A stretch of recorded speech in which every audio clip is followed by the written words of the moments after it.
On today's episode of Let's Talk FGO, we have pre-release campaign 1 for Lost Belt 6.5, and also, oh my god, my mind is blown. Praise be to Nii-san. Servant coins. A year and a half early. What is happening? We'll explain it to you on today's Let's Talk FGO. Hello, I am one of your hosts. I am Ethereum Omega, and with me as always, Doge Lucky. Everyone, I hope you're enjoying Fate Grand Order, aka we're getting Byzantine in here. And while we here at Studio Mech like to bring you the latest FGO-related news and memes, we will be talking about current and future events for both the JP and DA version of the game, so anyone not wanting spoilers should just invest in Servant Coin. It won't fail you. It is an investment, though. But it's hard to go wrong. Also, I'm going to push my mic slightly farther away from my face. I was very loud just then. Luckily, I normalized everything. But hi, how you doing, guys? Mm-hmm. I am having a slight face melt. I was sneezing a lot earlier, so bear with me if I have to, turn away from my mic and blow my nose like a human man with Region human Raptor, sinuses. I do not know if you're being sarcastic or not, because that is all anyone has been talking about here for the last... Our Discord, I think they posted that dev diary at, midnight, and our Discord lit the fuck up, and I don't think has turned away. Yeah, well, hey, this is what the show is for. Yeah, check out News Desk. We got a dev diary. We are... I'll admit, it's fair, there's no in-game update for it, but it's all over our community and all over other communities. So, we're melting. Again, I literally couldn't tell. I was all like, do not know if this is sarcastic or not. Yeah. Well, I mean, I'll admit, I feel like our Discord has moved on to I don't know, I think, are we predicting summer support lists? I guess. I don't know what's going on with people posting support and stuff, but the conversation did slightly move on. But all last night, it was just, what is happening? People were coming in and being like, what? Coins? What? Everything? Impossible! So we're going to talk about that later. But I would like to remind you before we get there that this episode is brought to you by patrons like Adam DeHarp, Aga Comics, Akazume, Arthur10, Buxer G, Carlos, Dragon Ferris, Jerry Vasquez, Just of the Fate, Jonathan Sandoval, Legendary Boss Hunter, Liam Kessler, Regent Raptor, Rise of Kenji, Rogue Robin, Sharvor, Sean Pryor, some guy named Bob, 723, and We're in the Crow. If you like what we want to do and see us do more, consider supporting us on Patreon. You get access to episodes early and lots of other goodies, and it really helps us out. Thank you. Hey, I think it sells the bewilderment. I talked about Mind Blown. And also, last night I started on my sweet, whatchamacallit, cryptocurrency jokes already. Invest in Serva Coin. Speaking of that, I have a little pro tip check-in from everybody's favorite Kohai, so let's just go ahead and do that one. Senpai! Right along. Senpai! 起きてください. I think you managed to sandwich that one perfectly between the audio drop. Between Senpai 1 and 2. But yes, it's time for Wake and Fuck Up Senpai Regular for pro tips. We go for 3 minutes, I can say that now. Oh, so let me close this old tab. So, yeah, basically, I don't have any other additional pro tips just yet, but I'm just going to tell you, we will talk about servant coins later, not just the announcement, but also I actually, did as much digging as you can reasonably do in about a day. 12 hours, really. But I checked some sources, so we're going to give you a whole little tutorial later, but for now, the pro tip is, if you want to get started on your servant coining, I'm going to let you know, you're going to need a whole lot of EXP if you're going for level 120, and you're going to need a whole lot of QP either way. Also, fair warning about the mats requirements. Some servants who are getting servant coined already may require future mats, so you may not be able to complete your system right away. I know a lot of people were jangling about it last night. I wonder if they'll it might not make sense for, might not make sense for JP, but maybe they could potentially change the math requirements for current servants. Yeah, I don't suppose they'll probably change it outright, but they might switch up logins and stuff to get you some of the things early. I don't know. But they have certainly given us stuff that can't be unlocked yet when we get things early. It does sometimes happen when you rush that schedule. But okay, let us move swiftly on. Swiftly. Because I know you guys want the guts, you want the beans. Let's talk about Breakfast for the Throne, our regular achievement topic. So, I managed to get NP5 Erisei on the last day. The last die, that's what I want to say, because rest in piss, Monopoly. Literally being held back by that last pip, that last node with one last token in it, that I gotta go all the way around the goddamn board. Anyway, obviously I also protected her smile in that NP5 level, because she's kind of important for farming. For me, just pretty much the same. And boy howdy, Monopoly's a little unintuitive, I realized. Yeah, so there's obviously we talked about this a couple of times throughout the weeks. There's the lovely little visual identifiers on the board for like how many times you have left to get the mats out of that. Yeah. I'm pretty sure the game doesn't actually explain to you anywhere when there's the 2 token icons, because there's a little icon for tokens as well. Yeah. But I don't think the game actually explains that second one is only when you get to 5. You have to either figure that out or be told by word of mouth. And then there's all the, the fact that there's 2 gosh darned go to jail spaces. Yeah. It's, now, one of them obviously is better than the other. Like, technically the one that moves you forward to jail is like, well, that sucks because you skipped that whole row. The one that moves you back is like, okay, but that wastes dice. Which was a problem. I had to buy a shitload of dice to finish this just because the event is hard to farm when there's only so many bonus servants. And also, the HP levels are way too high, guys. Like, seriously. I had, a moderately NP'd Edise who was max Ascension, and I had support list with, maxed out Voyagers with MLB damage CEs, and I'm still not doing that best farming quest in less than, 6 turns. No, the problem with that quest is the fact that both the second and third, they're just so fat. Yeah, they're just chunky. So much. There's a mid-boss and then a boss round, and guess what? They're berserkers, so I guess hypothetically you can use anybody. I don't think there's any really good single-target bonus servant in this event. Like, I have an NP5 Kirki, but she's still a caster. There's only so much she can do. I think someone's probably best bet would probably be Dino Wife, but you probably need to invest a little bit into her. Yeah, I didn't have time to, because I was slaving away farming I had to farm for more dice or currency to buy dice, and I had to roll dice. I did not have time to actually level my Dino Wife yet. Sag. Hopefully I'll get to it when I take some time to do some interludes later, because I also haven't engaged with that at all, even though there's some interludes I want to do and some free quartz to get, just because the Monopoly side quest is really a slog. I didn't think it was necessarily that bad once I started, when I started calculating my fucking dice rolls and whatnot. But yeah, I guess that part's not a slog.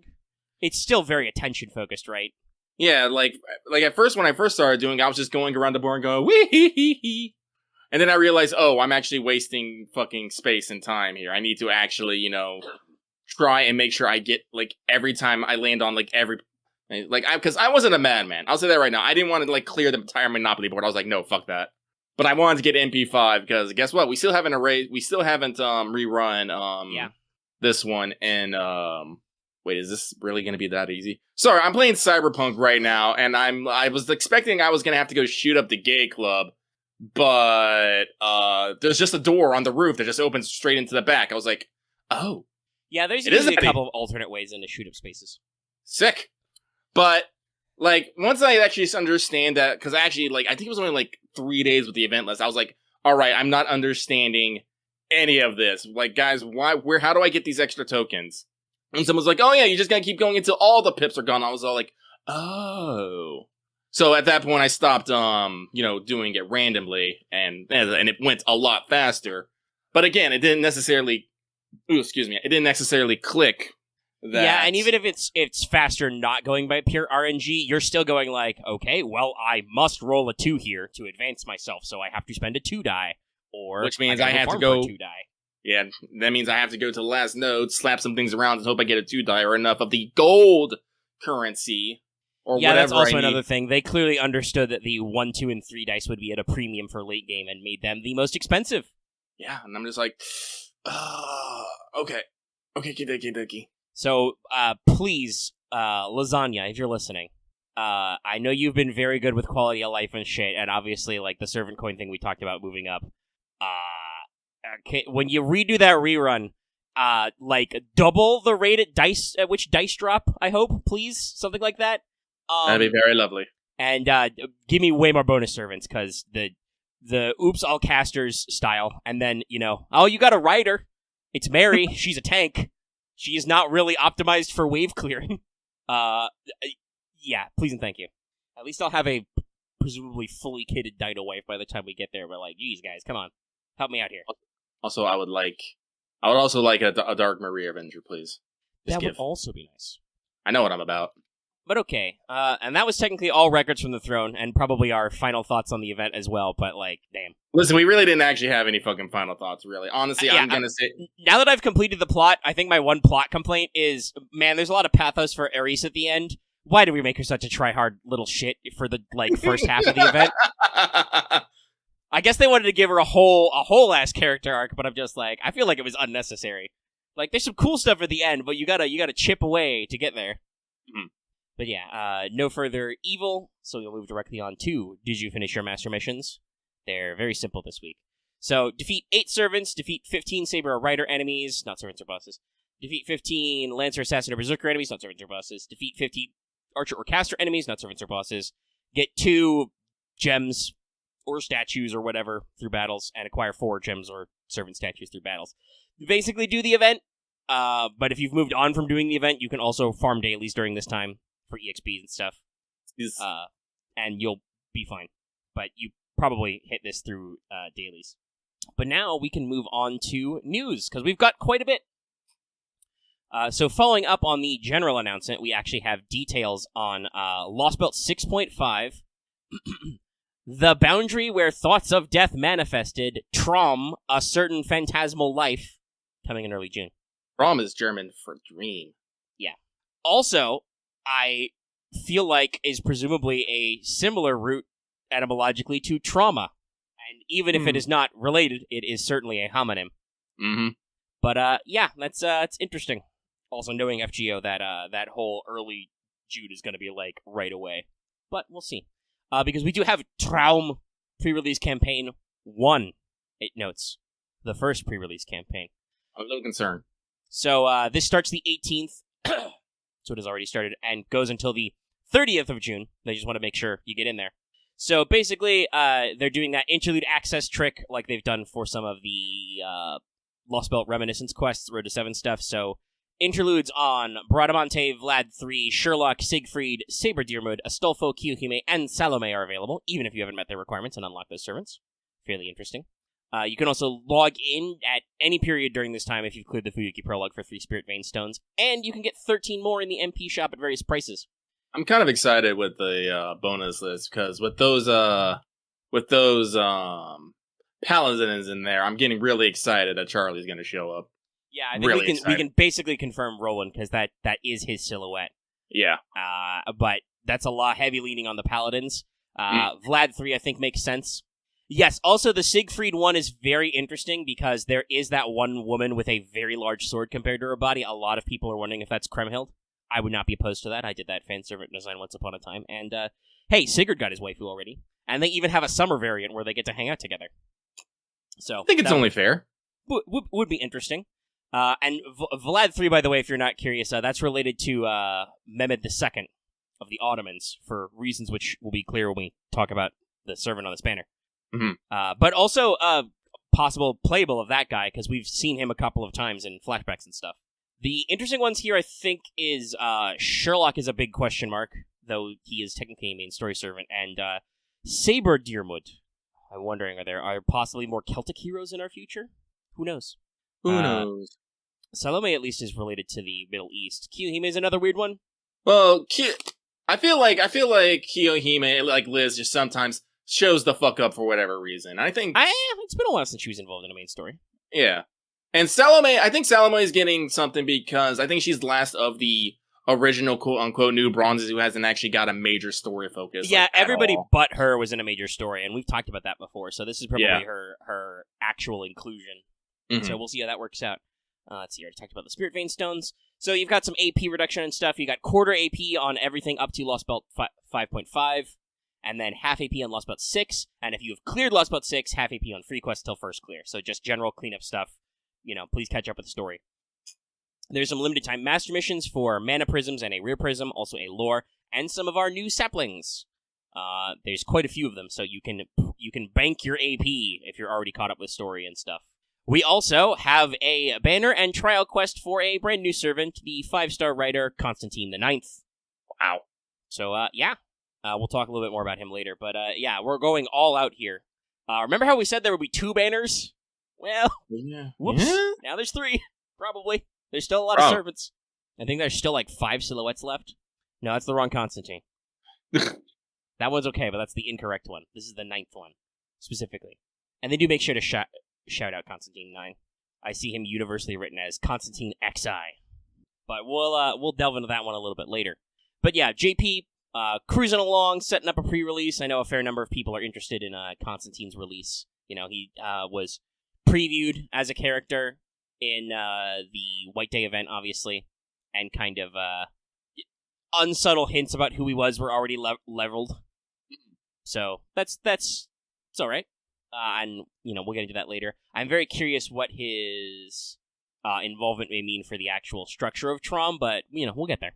This means, of course, that it's time for the big one. Out of nowhere, you know, with the maintenance for the end of Requiem, Nii-san just jumps in with a 3-minute video. So in NA, we have FGO Dev Diary number 3. Mm-hmm. And basically, he showed up literally for 3 minutes just to tell us we're getting the Servant Coin update early. It will release Monday. So you got a few days before it kicks in, but they're pre-releasing it. I assume they're preloading the assets with the maintenance and stuff. And to clarify, because people have been asking, this is both the level 120 and the Append Skills update. This update also will include the push marker, which basically you can push certain servants on your support list so your friends see them more likely. And the QP limit is increased to 2 billion, because otherwise there's no fucking way you'll pay for level 120 and Append Skills. There is no confirmation of enhanced dailies and more 5-star EXPs, and there is no confirmation on Grail Forging. So, we don't know for sure those are getting added. I believe Grail Forging was actually after, that was like the next update after they introduced Servant Coins. So, that's all they have said for sure is those, you know, 3 things. Servant Coins, and then thus level 120 and Append Skills, push marker, QP to 2 billion. Also, some full-screen NPs have been added. I think it said 62 servants are getting their NPs full-screened. Something like a that. Respectable number. So, let's give you a brief rundown on coins. It's a little earlier than we were planning on talking about it, but, you know, we're still here. So, you can see the things, the coins. Servant coins are locked to a servant. They specifically have their little face on them, so you'll know it's their servant coins. You can check your inventory in My Room. You will obtain coins via 2 ways, normally. I put a caveat there, because we'll come back to that. But bond level and summoning. So, the number of coins you get per summon is based on the rarity. All SSRs get you 90 coins per summon, and then it descends from there.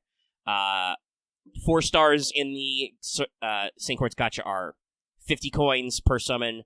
Limited and story-locked 3 stars are 30 coins. Unlimited 3 stars are 15 coins. And then also this includes the FP Gacha.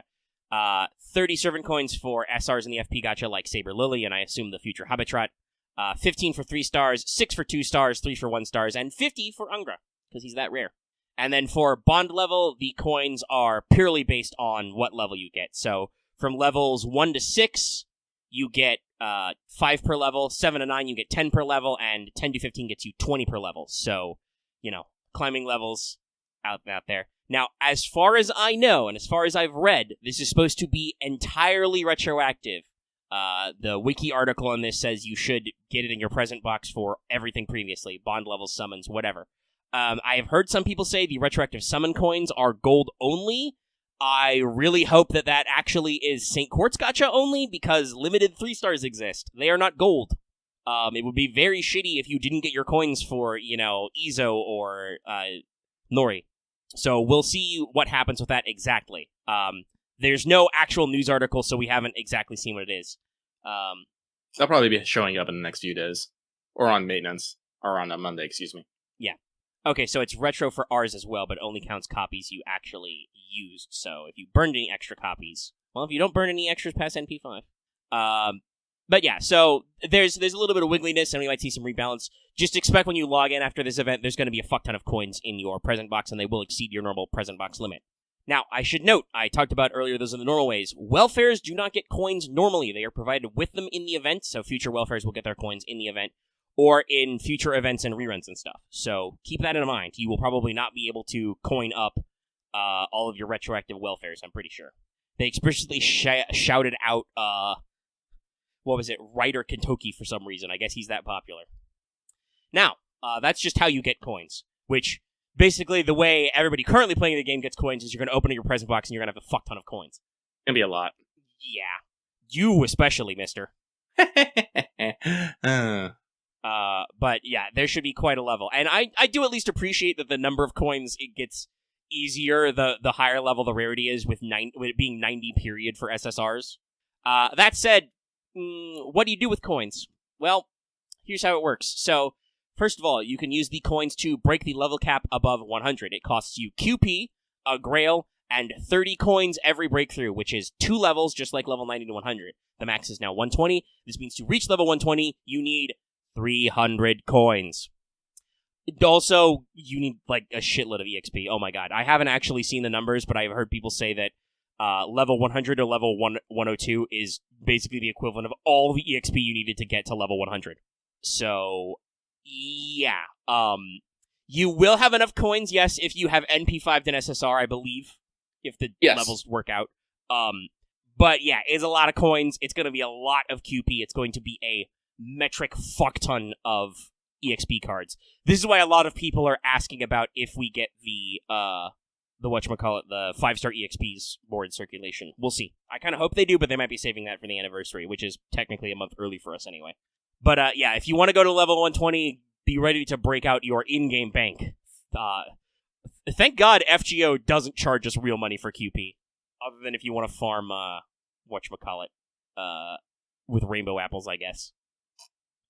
Now, you can also use them to unlock the new Append Skills. Every servant has 3 Append Skills. We've talked about this before. You know, they all follow a fairly set pattern, which is basically one of your Append Skills is, we were talking about for leveling to 120. Somebody's saying that NP5 isn't enough to actually get your Append Skills as well. Yes, but to get to level 120, summoning is, if you care about those kinds of things. But yeah, the formula for Append Skills is one of them improves your extra attack 30 to 50%. One of them gives you 10 to 20% starting and P gauge, so everybody gets, baby starting battery. And then the third one increases your class effectiveness unless you are a berserker, in which case it gives you increased critical resistance, because berserkers already have lots of fun damage ups. So I should point out, and I said this already, but to reiterate, you only unlock the Append Skills this way. After you unlock them, 120 coins per unlock, you have to level them like normal skills. No word on what this means for servants with mats we don't have access to yet. Though some people have pointed out some servants did technically launch without mats we could use yet, because they were in later story stuff, so you might just be bum out of luck. I should check what Mordred's skill requirements are. I'm going to want that baby 50. Yes, Robin, I believe you're boned. Robin is talking about the perfect Stolf, which I believe requires LB6 mats. Mordred, Append Skills. Ah, shit! Of course she does. Mordred also needs 24 fantasy scales for her 8th Append Skill level. Curses. Foiled again. Also, the QP requirements for Append Skills are basically the same as regular skills. The last one is, in fact, 20 million for an SSR. And you still have to spend skill gems and shit. Oh my god. Oh, sorry, I'm just looking at this. Mordred needs 24 soaps per Append Skill. Christ. Well, luckily I've been stockpiling. But yeah, this just gives us even more juice for you to spend on your servants. Now, to math. This means that to reach level 120 and unlock all 3 Append Skills, you will need 660 of a servant's coins and 10 grails, and also an ungodly amount of QP, which is why they raised the cap to 2 billion. So on the one hand, you've got plenty of time to work on it, obviously. You were getting it about a year and a half early, so it's not like you should necessarily be in a rush. However, some people are just going to be shit out of luck, unless there is some kind of actual, system for us to acquire early mats, like if they rotate them into daily quests or something. And I'm pretty sure we've got some questions in our mailbag about what we're going to do with Append coins, Append Skills and servant coins, so we can probably save that speculation for later. I will say, when the system came out last anniversary in JP, I thought it was cool, It's a good way to get really invested in your servant, and it rewards you for... It is only possible to invest servant coins in servants you are invested in, right? Because you get them for bond levels and for summoning, so it's an interesting system that will reward people for, the servants they've gone ham on. Unfortunately, it is very resource intensive, so it is absolutely this is for players who have, done everything they want to do and are ready to slam a jam onto something new, and they're like, aha, perfect, I can go even further beyond. which some people will not have been able to do yet because, we're using clairvoyance for 2 years. But still, very interesting, to bump up this mechanic. Yeah, like I said, it's a year and a half early. That's going to be interesting because there are going to be some people who have enough resources to put a lot of effort into getting things up, and I think it'll be interesting. It'll be interesting to basically have that extra layer of power available now rather than later. Yeah, because... I talked a lot about during Lost Belt 5 that Grailed Servant's OP. Yeah. Oh, let me the, double the check. stat levels to 120 is a lot. I also suspect, for the reason we've talked about, level 120s will be more common than Append Skills to max for a while, just because, well, the systems are not necessarily in place. Mm-hmm. So this will be really, really interesting. And we will have to see if any other systems that support this come in. Like I said, like Grail Forging, or if they do anything about mats or 5-star EXPs. There's obviously in JP, there's already a whole economy supporting this, but we're going to be a little limited on that, so we'll have to see what, shakes out. I am expecting I'm probably going to get some people on my friends list who are going to try and go to 120 in one day and, flex, but we'll see. It's a lot of EXP, and they got, a weekend to do it. Yeah, that's right. Tomomo's going to have, 18k health at 120. Yeah, the 120 stats are stupid. If you take record-breaking servants like Jean or, Tomomo, I do believe, always had a very large HP pool. Yeah. Servants with super high attack stats, Kuwalters, Kentokis. It is dummy crazy good, which is always a really interesting way for them to scale up the game without power creeping us. They're just like, hey, here you go, power creep your own servants. Well, that's usually the thing that happens with these kind of things, is they make a level cap, and then when they want to start introducing harder content, they have to break that level cap somehow. I can't think of, a single gacha game that is just nah, they always come up with some sort of new system or some new thing to be nah, keep pumping them up. Pump them up. There is the mod system in Girls Frontline. Azure Lane has the cognitive chips. Yeah, to level break. Also, I think also another comparison that might make a lot of sense to our audience and is true as well for a longer running system is MMOs. Usually you start at a pretty standard level cap with most MMOs, and if they're actually successful, further expansions usually increase your level cap to increase the difficulty of content appropriately, and also give you something to do in the expansion. Also, legendary, that's what people say about level 100. I mean, at this point, this unfortunately does mean that level 100 is now the new, the new one base. Grail for stats, right? It's the new max, because now if you want to show true love, you got a 120. I will not be in any rush to do that. I have some servants I will probably want a 120. I think I'll probably, where I can, want to focus on Append Skills, though. Like I said, oh my god, the fact that, that 20% starting battery, I have wanted that for so long. And I got a whole extra year to work towards it. Oh, Jesus, that's right. My fucking Tomomo has 18k health right now. Hang on a second here. Oh, yeah, you didn't calculate foes in that, did you? No, wait, so it's another 3,000 almost on top of that? So yeah, no, my Tomomo will have 21k health. That's terrifying. Dummy thick. I think that means you could actually eat some neutral NPs. Especially with her def up. But yeah, so the servant coins is really exciting. Let us know in the comments what you're going to do. Do you have anybody you're going to level 120, or will you also be focusing on Append Skills, What do you think about this? Also, in general, I want to tell you, audience, please leave more comments. Don't let you, humans, be defeated by robots who speak, I think, Spanish? I don't know what's going on. But we're getting a lot of spam bots in our comments. Don't let them scare you away. Leave real human comments in the comments. Don't be defeated by those dirty robots. But also, I am genuinely interested in what people think about servant coins. So let us know. Mm-hmm. Well, for now, you don't have the grails to throw around until Lasangel is just like, fuck it, make your own grails. I'm not shocked there was a fan art for this. She goes, show that's a rubbish. But, yeah. That's a nice round 30 minutes of news. Y'all, how does that feel, huh? You're getting the content hot and fresh from us. But that's all the news for now. We have details for Constantine later and probably some other business talk, but that's our update. We'll be excited to see coins. I'll probably, I might actually, manually tally up how many coins I've got for some servants rather than just hit collect all. Go through my box one by one, be surprised. I'm gonna have a shitload of coins for Kirky, I know that. That's gonna be a weird flex, the one servant to level 102. I suspect we'll see some of that. Just for shiggles.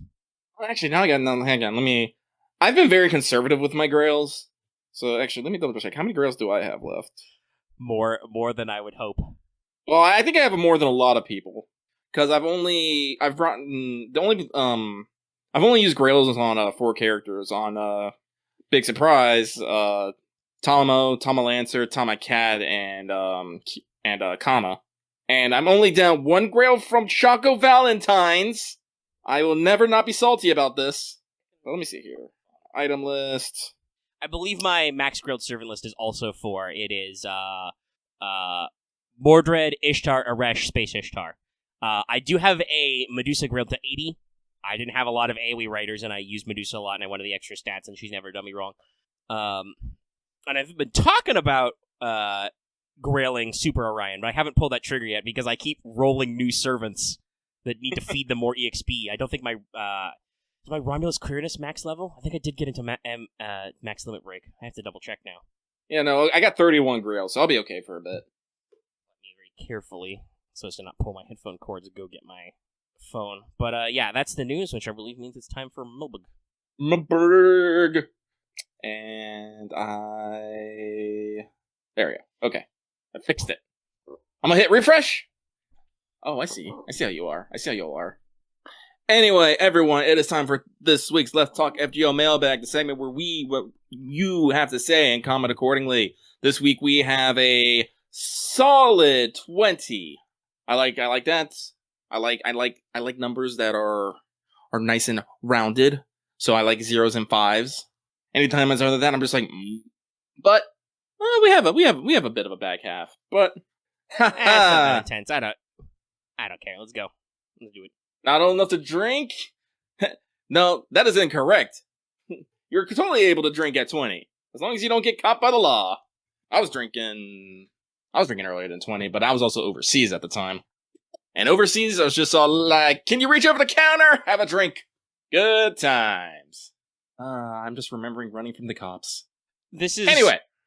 Well, that's very funny because I've had in my head, I've debated the intro for a prospective future Great Ace Attorney streams, which will be soon. I'll talk more about Skyward Sword and how I defeated it on What's Up Tomorrow, so look forward to that. But my thought process was obviously to give my own credentials, which involves, yes, I do have a degree in criminal justice, and then I was going to be like, and here's Lucky, who has done crime. I've done a few crimes. Well, no, that's a lie. Who hasn't done a few crimes? Well, I can't say that I've done crimes because I haven't gotten caught. No, that's a lie. That's an actual fucking lie. I just realized, no, that's a lie. Technically, I have been arrested and put into back of cop cars. I just wasn't tried by federal courts. I was tried by military courts, which isn't actually reflected on your record. Yeah, they're separated because you are tried by the UCMJ, which is separate. Anyway, so let us get started. So let us get started. We'll talk about Lucky's criminal code record some other time. Maybe not tomorrow. Hey, we'll have like I said, our next stream plan is Great Ace Attorney. We'll have some time there. While Omega dances between menus to find places to dig up clues, because that's what lawyers do. We'll have some air to fill. But all right, let's actually do mailbag. Let's actually do mailbag. This first one comes from the man who has a level 100 Kirky that no one uses. This is something that I do want to maybe see, like, get that update that lets people know what certain people are actually using. So, they say, what's up, guys? Glad to see Sleepy Lucky is cured from his sleepiness. Haha. You are wrong. I am always sleepy. I've been taking a lot more naps recently. That's my secret, Captain. I'm always the sleepy boy. Like, I'm going to be talking about it tomorrow, but I've been listening to a new audiobook series called the Cradle series. Actually, Omega turned me on to it unwillingly, because when we were talking about the Chinese novels and whatnot, you actually mentioned the author name, Will Wright, and I was all like, oh yeah, let me go look at that. And I'm basically, like, book 6 into his 10-book series right now. I'm just like, god damn it. Nice. I'm spending so much on auto credits right now. I'm like... I don't think I would do it audible because there's so many, but I was recently reminded the Warriors Cat series existed. Which is a series that I believe has roughly 5 billion books. Yeah. I believe the actual number is like 130. I read the first story arc when I was a kid. That was like 6 books. I thought that's when I stopped. I thought it was done. I would not audible those, but I've been seriously thinking about rereading them, and it's like, yeah, there's holes. Big book stuff. Honestly, I'm gonna try and convince you to listen. Maybe get the first book of Cradle, or like listen to it. Maybe I'll gift it to you. Maybe I'll gift it to me too. That'll also probably free stuff is free. But Free stuff is free. I've been thinking about redating. Redating. I need to read my L5R books and order the new Great Clans. Though I was also apparently recently turned on. There were a couple of Avatar: The Last Airbender novels, the Avatar Kyoshi ones. I've been told they're very good, and I'm like, oh, Ooh, shit, Kyoshi, really? Yeah, I think there's a duology about Kyoshi. And Amazon's like, hello, would you like a nice, double volume duology slipcover hardback? And I'm like, that is very nice, Amazon. This is interesting because that's the thing that Cradle reminds me of. It feels like I'm reading an anime or like a high production Avatar series when I'm reading this. I'm just like, like, oh, get line. And anyway, I am faffing and distracting myself because I really do like this series. Anyway, they continue to say, question this time around is, if you could have a singularity or lost belt happen at any time regulated in America, what time period and event would you like to see? Which characters would you like to see make a return or make their first appearance? Don't get into piggies and get some rest. Singularity or lost belt at any time regulated in America. In America. See, this is the problem. It's in America. There's not really that much to do. Like, I know, we've talked about this stuff. It's not even necessarily a thing about, like, mystery and whatnot. Well, actually, it kind of is, but America as a power is relatively young. And, like, we only got, 300 years of history compared to some things that go back, thousands of years. Like, couple thousand years and whatnot. There's a whole, there's a whole conversation with Constantine IX and how he's technically the last Roman emperor because he's the last Byzantine, aka Eastern Roman Empire emperor. And boy, howdy, that's a long time span. It's a long time period of arguably a series of directly continuous states. Whereas America is a lot smaller.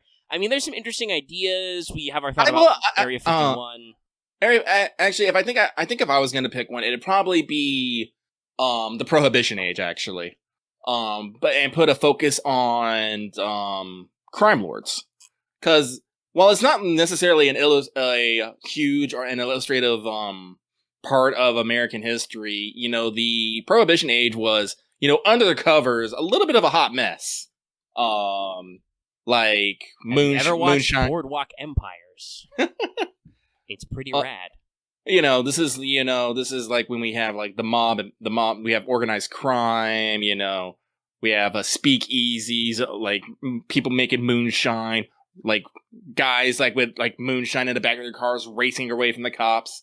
People like Al Capone, Elliot Ness, all that stuff. It was a short but interesting time in American history. And of course, I can't remember the exact time of the Prohibition Age, but this was in the time when Americans... it was immediately post-war. It was, I think the Volstead Act was signed into law, in 1919 or 1920, and it lasted, 11 years. It was until the early 30s.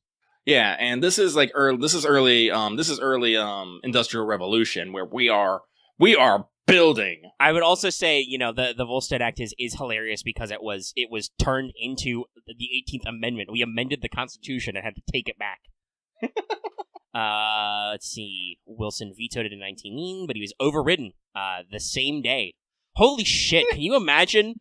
That's also astonishing to me that in 1919, the fucking House, the House of Representatives, had the gusto to get a presidential veto and were immediately ready to override it. And they're like, no. Goddamn. I can't imagine politicians being that effective. But yeah, so the act was ratified in January of 1919, and it was it held until 1933, so 14 years. Listen, you want the master in a 3-piece suit, long overcoat, fedora, and scarf. Mm-hmm. I think my only alternative is it's a terrible shame that even though we got the America chapter and it was so anachronistic anyway, we did not get the Japanese version of George Washington. The Japanese have a very interesting take on American history. What is this? It's from an old school Japanese history book. That's George Washington gonna shoot some guys. I think we also have another one of him punching a tiger. Oh, that's great. Yeah, so this is just like all of our urban legends and shit, but characterized by a Japanese speaker who did not have English as his first language, trying to figure out what the fuck like our story was and making it very Japanese, up to George Washington in hakama pants wearing a cavalry saber that is very suspiciously katana shaped and shooting people with bows. It's pretty rad. You can just Google Japanese George Washington sometime and see some of the quotes. Like, the fact that we didn't get this, like, anime-ass George Washington shit, terrible crime. We got Prezi King instead. Oh, man, no, that sounds like some Gouda Gouda shit right there. Oh my god, Gouda Gouda America? Yeah, you just get fucking... Call it Escape from Gouda Gouda? I'm sure Natsu has seen Escape from New York. I mean, that sounds like the kind of place that you would find Samurai George Washington. And that is completely the moment where, Thomas Edison just does the what? Oh, God. I would love that so much. A foolish samurai president. Wielding a foolish... I mean, the black giants from Gouda Gouda do look a little like Aku. They kind of do. Somebody get me the Samurai George edit. Anyway, yeah, that's what I would want. I would just go nuts. Go for the full-blown anime-ass George Washington. And John amazing. Adams killing a giant snake with a sword. I'll post that one for the patron chat as well. Architect already got it. Yeah, he was on it. Which I'm pretty sure is them misinterpreting the classic, illustration of the, snake cut up being America. Yeah. But it's fucking hilarious. That sounds like some mystery shit right there. I can't. Like, I never knew about this. That's always one of those weird things to consider your history from another country's perspective I never really think about. Well, and especially, the historical context, right? Like, obviously this isn't, God forbid what modern Japan teaches themselves about American history after we, dropped nuclear weapons on them, but then also occupied them for several years. So honestly, I'm not gonna lie. Who the fuck knows what that's like? Honestly, I've read into the post-occupation. It was like one of the best fucking things for them. Except when I think the worst part of it is when they actually closed down the brothels. There was a very big increase in sexual crimes. Very big. It was a little terrifying. Yeah, I mean, we did. It's weird. We immediately we told Japan, you will not militarize anymore. Therefore, you cannot achieve, cultural success via warfare. And they were like, cool, we're gonna build this newfangled thing called electronics. And America was like, sounds neat. And then in the 80s, we were gonna be like, Japan is going to fucking own us in 20 years. Then their economy exploded. Yeah, no, but, yeah, post, right after the invasions, we flew in with so many resources to help them rebuild. They were going through honestly, I think the thing was that the U.S. saw what was going on with Germany in Europe, which was being split up 4 ways and was also horrifically flattened in terms of infrastructure. And we were like, this seems like we could do better than this. Yeah, no, I can't remember the hecking... I think the only thing Russia got out of that was the Kuril Islands, which they still maintain they own to this day, and Japan is not happy about. I can't remember there's a specific dude who, really went to bat for making sure that we didn't just go run slipshod all over the Japanese. And he had to strong arm a few people on both sides to get it done. It's like, guys, go read about the occupation of Japan after World War II. It's a little fascinating. Yeah, there's plenty of fucked up stuff in us, occupying a civilized nation, but also the victory in the Pacific is so weird if you think about it, because yes, we had to flatten a couple of cities to get there, but also our alternative was because the remaining Japanese government was very high on the loco juice, would have been wiping them out to a man, which is even more fucked up. It's really weird if you think about it. No, but sorry, I got distracted by Japanese history. Anime asked George Washington via Japanese opinions of American history. Mm-hmm. But let us move on. That was question 1. That was question 1. So this next one comes from Masked Man marinating meats and making meals. Solid alliteration. Dear Lucky and Omega, I hope you're enjoying a new batch of interludes, or the ones you just might be getting around to. Actually, technically, I have not done any of the interludes because I've been listening to audiobooks and sleeping. As for my question this week, I know people complain about having both... Excuse me. I ate a burrito earlier. I know people complain about both happening in FGO and other games, but which do you prefer? Impossible fights or fights where you win in gameplay but lose in cutscene? I know both are methods for handling unnecessary narrative beat, but but I wanted to know which you two prefer. Anyway, sending the good vibes, wah, and hoping you have a good week. Me personally, I prefer impossible fights or scripted fights. Yeah, I so many times you run into, and this is certainly true of a lot of games, but you run into that thing where you have to win and then you lose anyway, and it's just like, well, I was gonna lose the whole time. Why did I have to bust my ass with this boss fight in the first place, right? Mm-hmm. That's so much more frustrating than just, oh, this boss is literally invincible. Cool. Yeah, like, if I see, like, the boss has, like, the invincible symbol and something, I'm, like, a little bit more conscious. I play a little bit more defensive. And usually you have to only last so many turns or do something specific. Very rarely do you have to, very rarely do you have an invincible boss. Like, in FGO, I'll say that, has invincible just the entire time, and you have to have someone with break anvil or something. Usually it's like, oh, no, this is for story related. Yeah, that's usually a CQ thing. Another really obvious tell is, oh, gee, it's Pip 1, and we're already fighting the giant boss.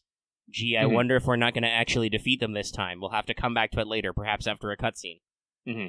So, yeah, FGO is usually very obvious. There's a couple of weird cases. I talked last week about the bonus quest with Robyn, where you just get randomly dealt a character. But the damage resist symbol, invincibles, whatever, FGO usually telegraphs exactly what's going on. Mm-hmm. Against, Beast Kiara, right? She gives you a shitload of debuffs, and you're like, I wonder if this fight is supposed to be possible. No, not. People still find a way, though, because they're fucking weird. Yeah, Zeus Juice give himself a lot of stuff for that. Same with Demeter as well. You had to wait until Canis showed up to do some work, even though I still don't think they did enough for Canis to actually matter to make her go in the front row. But anyway. Yeah, you can beat Wodime Atlantis. You just have to stunlock him really hard. The funny thing, though, is that even if you break all his bars, you just get to the last one, he's just like, no, I'm going to NP anyway. You can't stop me. Stop it. Cease. Don't break character! But, ow. So. Let us move on. This next one comes from a Stargazer wanting to say hi to the old ones. A week has passed and I found a new friend, a young girl with blonde hair, blue eyes. Anyway, they say, hey, Omega and Lucky sending you both the good vibes. Wah. My question is, what are some of your funniest spoons you've gotten as of late? Funniest, huh? Have I been spooked recently? I'm trying to think. I'm trying to remember what I've rolled. I don't think I've gotten any funny spooks lately. I don't know if I'll call this a spook, but I was slightly bamboozled when I got Voyager on a ticket. It happens. It does happen. I don't expect anything except CEs out of tickets. I really don't. Because I had gotten Dino Wife off a 10 spin. I'm like, alright, cool. Time for some CEs. I switched to tickets. I do 4 tickets. There's a space boy here. I'm all like, I was not expecting this. How dare? Robyn, shut up and die. I mean, you can physically get spooked. You can be surprised. And I was very surprised. Especially considering the game is very weird about, some of the animations in FGO are so weird. Mm-hmm. Damn it, I remembered I have a single summon ticket again, and it's still Rene's exclusive. Shit. I didn't have the ticket when they were both on Raid Up, damn it. No. Because, here's the thing about me. I can't really necessarily get spooked anymore because I spend so much on this game, and I just have so many servants. I think I had, I'm trying to think, what permanent servants don't I have? I think it's a very narrow list last time we checked. I know it's Odysseus, for one, because he's that recent. No, I got MP2 Bradamante.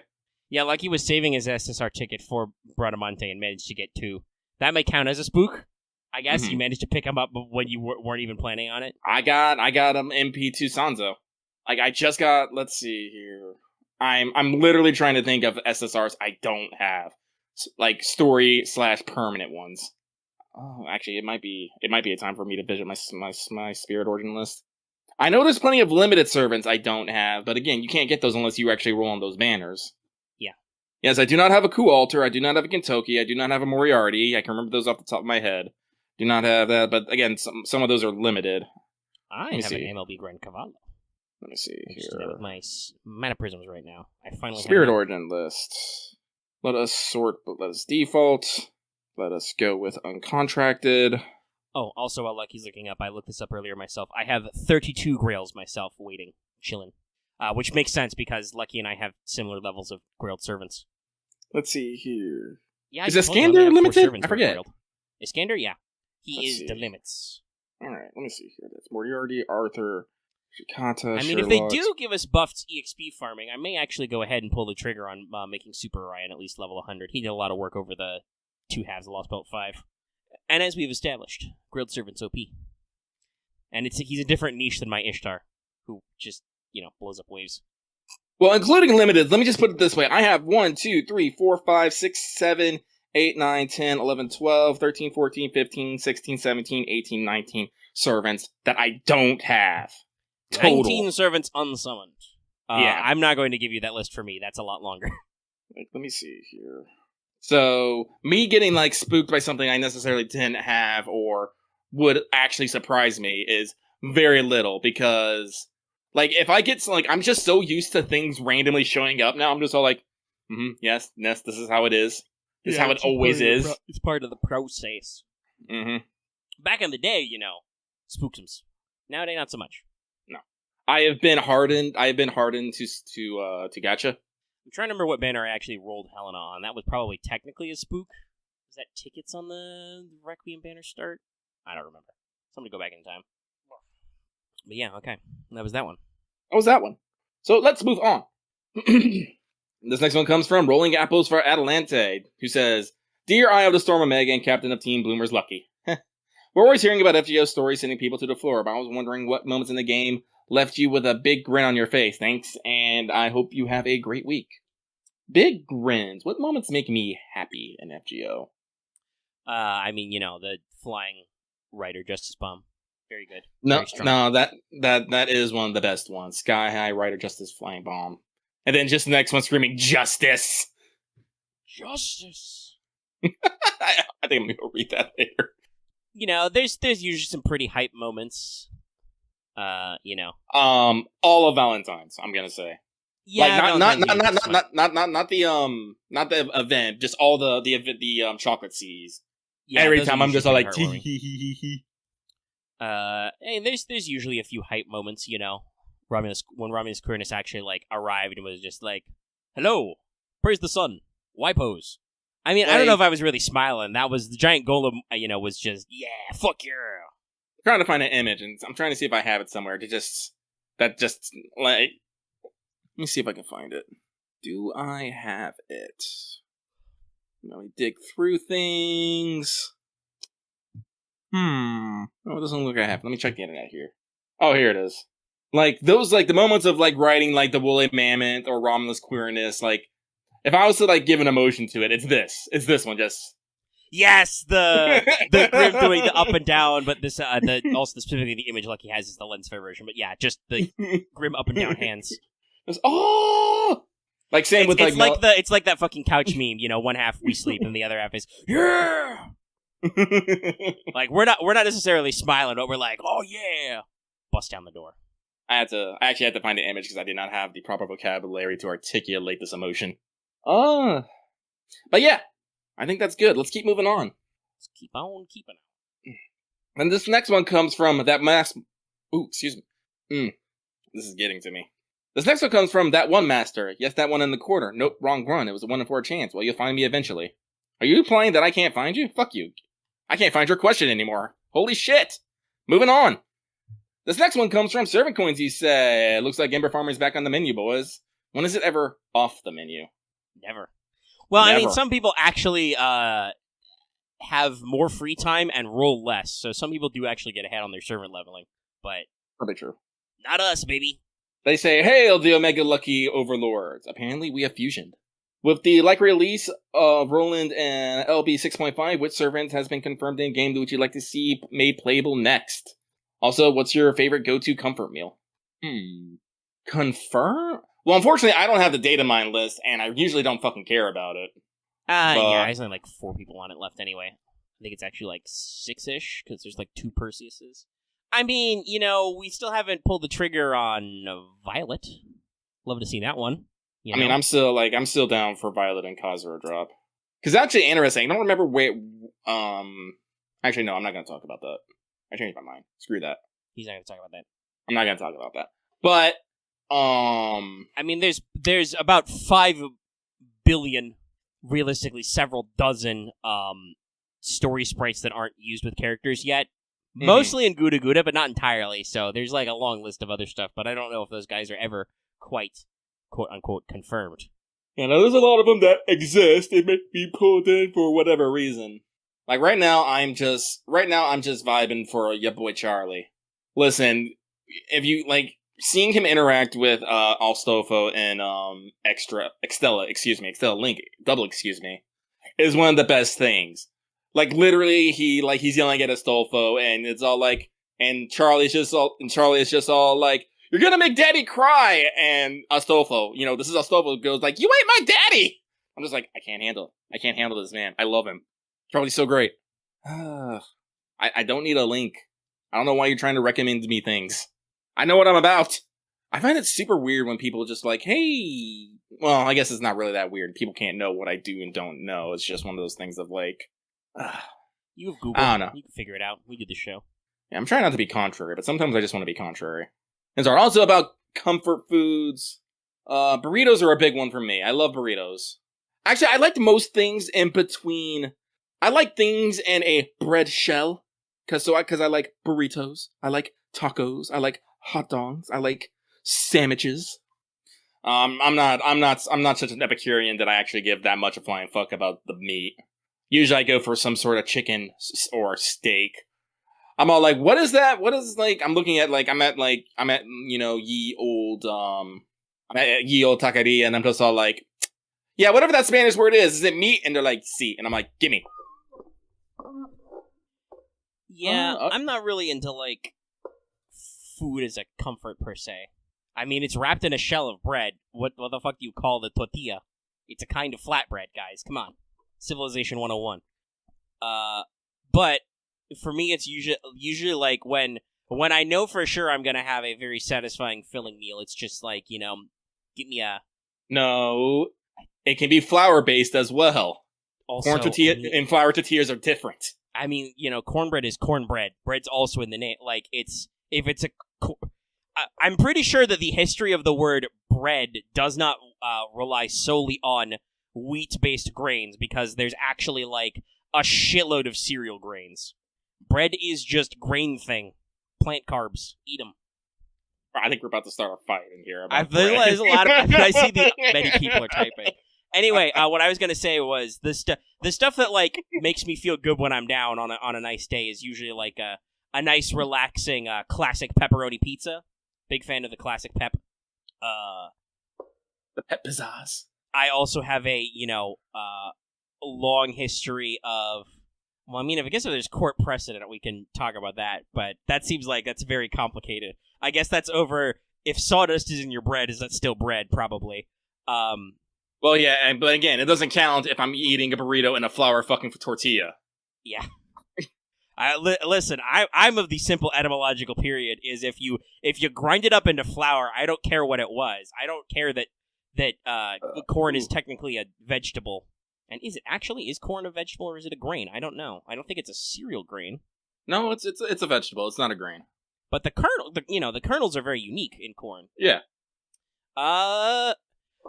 Well, mochi is red bean paste, right? I don't know if it's actually bread because you don't make it the same way as bread, but it could be a bread. I'm not gonna fight that. I don't know. I haven't actually, other than like the physical way you make mochi, I've never really analyzed the process. Well, mochi itself is made from rice. The filling can be made with red bean.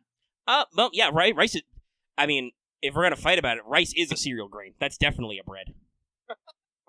Is there such thing as rice bread? I know there's such thing as rice flour. I mean, there's rice flour. I don't know if we actually make bread out of it, but like, yeah, it I is gotta a look grain. this up. Also, fuck it, I'll say it. A Rice Krispie Treat's bread. Fight me. Prove me wrong. Well, there is a rice bread, and it's gluten-free. Well, yeah, because it's not made of wheat. What? I'm pretty sure gluten is just in like wheat grains. Is it in other cereals as well? That's a whole different dietary nuke in there. Yeah, actually said gluten's a wheat protein. Yeah, so no, that makes sense. A lot of people don't understand how gluten works. It's literally, I think, just wheat and wheat byproducts. I mean, chicken tenders are breaded. As a chicken tender aficionado, I would never say I would call them bread. They are certainly breaded. That makes them bread adjacent, I guess. I really do. I also really like chicken. A nice chicken, fried chicken is a good meal that makes me feel good. I'm more about desserts, though. Like, even a small hit of something sweet makes me feel better. Yeah, but breading on, like, technically while they are breaded, it's just more the fact that the breading is sticking to the skin and crisping and whatever. I mean, if you get I certainly, wouldn't fight about if you talk about how culinarily a nicely breaded piece of fried chicken is like eating like a chicken sandwich or whatever, right? Mm. But it's not the same thing. Okay, I don't understand. It's a sandwich. Like, tacos and hot dogs, I get, okay? I've seen this grid square, and I've seen what our fucking Discord does to that. But, like, pizza? I guess you can if you fold it in that, but then I feel like it's a taco or a calzone. Well, yeah. It literally just becomes a calzone at that point if you seal it up. Or a really Italian Cornish pasty, which is another type of interesting bread product. But yeah, I mean, pizza is not bread, but it is a bread product. You make it with a flatbread. Well, I mean, the calzone's actually sealed, but yeah. All right, okay, so I'm stopping this right the fuck now. Yeah, because this is officially a What's Up topic. Remember this for our live stream later. This is why there can't be fucking world peace, by the way. Look at y'all. This is kind of why there can't be world peace. Because all of you are just like fucking... I mean, somebody was like, hold on, did you just call a burrito a bread product, a sandwich? This is all of you right now. Yes. Oh, lucky. That's a deep cut. That's a few years old. Oh, I love that image, though. For those of you who cannot experience our Patreon chat, first of all, pay me. Second of all, it's the old-ass image of Kawasumi-san with the plastic Excalibur she got when she visited Anime Expo about to cut the cake. And it's got the classic meme caption, "Had enough with the laws of this land, I would have slaughtered you." Which I believe. I believe that Kawasumi-san would take us out. Yes, several people are I mean, I knew it was going to happen when I saw that many people typing. But no, to answer the actual question, I am more of a... sweets are usually an instant mood picker-upper for me. A classic ice cream, a nice sweet cola, possibly a cola with ice cream. Floats are great, guys. A lovely cookie that is not of the oatmeal raisin variety. And I say this as a grape aficionado. Raisins are okay, but just making a poor cookie pretend to be chocolate chip and have it actually be oatmeal raisin. Ugh. Well, that just means you failed your... One day, Omega, when we're playing a game, I want you, like, if someone fails a perception step, it's like, hey, you're about to eat a chocolate chip cookie. No, it was actually oatmeal raisin. You feel very disappointed. Oh god, I should do that to somebody. But just hide some oatmeal raisin in the... I mean, I guess that's probably the issue. I have a lot of relatives who will cook, like, variety batch cookies, and that is the pain, right? Like, I'm not averse to oatmeal or raisin, like, on their own. It's just when you go for a cookie and you think, ooh, delicious homemade chocolate chip, and then you're just like, oh, this is oaty. Sorry, Lucky is looking through some of his old image saves here, and I'm just all like, yes. I was gonna say something else, and I totally fucking forgot. Oh, yeah, hecking. If I was gonna mention, like, burritos are my general, but I have a specific rainy day comfort food. Like, if it's raining, that's when I bust out the tomato soup and grilled cheese. Ooh. Mm-hmm.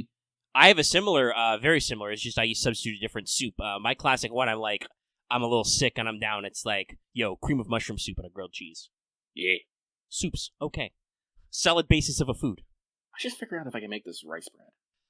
Though, before we completely transition off on this, somebody did talk about expectations versus experience. I do have a funny story I heard from How to Drink. He talked about, it was about alcohol and expectations versus reality, like what you think. But he gave an anecdote about desserts where he thought he was being served a piece of cheesecake.